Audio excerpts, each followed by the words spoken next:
Shopping may not be an official sport, but it sure does work up an appetite. And those mall soft pretzels are hard to resist. In fact, one of the most ubiquitous brands, Auntie, rolls more than 98 million of them every year. So what's their secret? Well, it just might be growing in a field near you. I think people would be shocked first for those that live in Maryland as they're driving by wheat fields, not realizing that that very wheat is the wheat that we utilize in our dough. It takes a lot of wheat to make all those pretzels. In 2012, Maryland farmers harvested $87 million worth.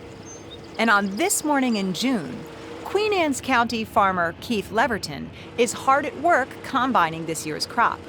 We're hoping to cut somewhere between 100 and 125 acres today. If the conditions are right, Keith can harvest up to 150 acres a day, but it's all weather dependent.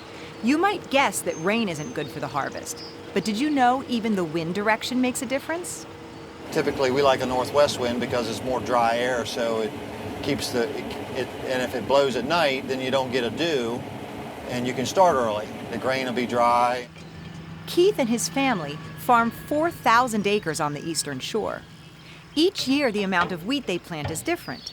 In part, it depends on how much they can sell it for. You know, we might grow more wheat acres if the price is good. After the wheat is out of the ground, the Levertons take it to a grain elevator.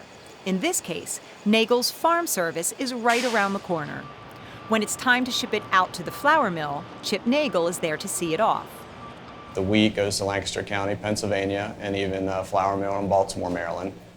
After the wheat is milled into flour, it's on to Auntie Anne's. There, it becomes part of a flour blend. The specifics are a secret, but the blend also includes wheat from Pennsylvania and New Jersey. First thing we do is to get our dough ready is we need our batch of flour, and this is where we utilize Maryland wheat. So Maryland has a great climate for wheat, and we utilize that in all of our batches. So whether you're getting a pretzel in Pennsylvania, Maryland, or England, you're getting Maryland wheat. So that's a secret recipe that we have in all of our pretzels. So the other ingredients are pretty simple. A little warm water and a little yeast. Then it's mixed up. And we're gonna just roll this dough right out of the bowl. Get it into our dough bowl. They give the dough an hour to rise. And this is where you can see it's a beautiful dome shape. And this is gonna be a great dough to roll.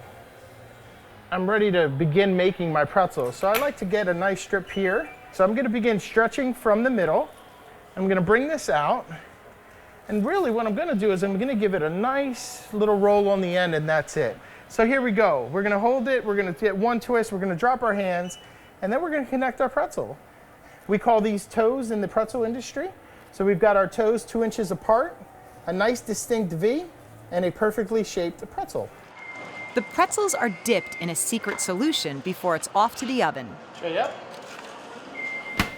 And now those pretzels are gonna bake for a few minutes. We don't have a timer on our oven. We actually will look in about 3 minutes and see where we need to rotate it, because we rotate our product to make sure we get a perfect golden brown all throughout.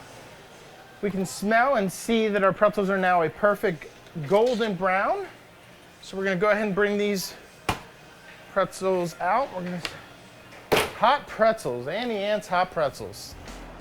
A little butter, a little salt, and these pretzels are ready to go. Auntie Anne's goes through the process every 30 minutes to keep the pretzels fresh and to keep up with demand.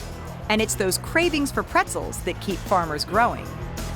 So next time you indulge in a buttery, soft pretzel, be sure to thank a Maryland farmer.